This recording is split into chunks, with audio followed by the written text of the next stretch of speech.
আসসালামু আলাইকুম। আমরা আমাদের পাশের এই একটি মাঠ, সেখানে আসলাম। তো আমাদের মনিরুল ভাই দেখছি এখানে, এটা কি ভাই? রঙিন ফুলকপি। রঙিন ফুলকপি মানে গোলাপি কালারের যেটা হয়, এটা চার কালার একটাই? চার কালার হবে। ও আচ্ছা, এখানে রঙিন ফুলকপি চাষ করছে। তো দেখতে পাচ্ছেন মাশাআল্লাহ অনেক সুন্দর হয়েছে গাছগুলা। তো ইনশাল্লাহ এখানে খুব ভালো একটি ফলন পাবে। তো ভাই, কতদিন ধরে এখানে এই সবজি চাষ করছেন? এইটা নতুন লাগাইনি, এটার গাছের বয়স আছে 21 তারিখে লাগাইনি। আজ কয় তারিখ? 13 তারিখ। 13 তারিখ, তাহলে 24 আর 10 34 দিন না? হ্যাঁ আছে বয়স গাছের ওই রকমই। তো এখানে সে আসলে শীতের সবজি চাষ করে বেশিরভাগ। ওইদিকে আছে ছোলা তো শাক, এইদিকে ছোলা শাক, ফিশারি, গোলাপি, লাল দেখতেই পাচ্ছেন। এখানে রঙিন ফুলকপি হয়, এটা গোলাপি হইবে। এটা গোলাপি ফুলকপি।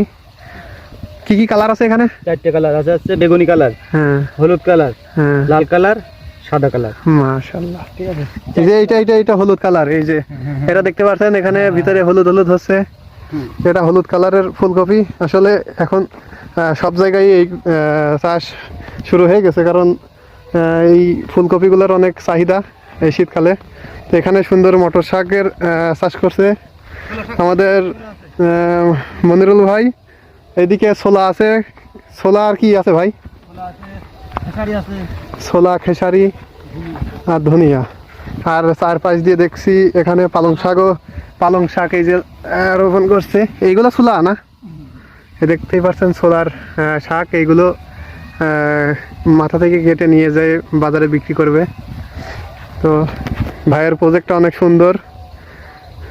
এই ছিল আমাদের ভিডিও। তো কোনো পরামর্শ লাগলে আমাদের মনিরুল ভাইয়ের কাছ থেকে নিয়ে যেতে পারবেন। ভাই অনেক সুন্দর সবজি চাষ করে। এখানে সে একাই সবজি চাষ করে। খুবই সুন্দর একটি পরিবেশ, দেখতেই পাচ্ছেন। তো ভাই খুবই ব্যস্ত। তো আজকে এই পর্যন্তই।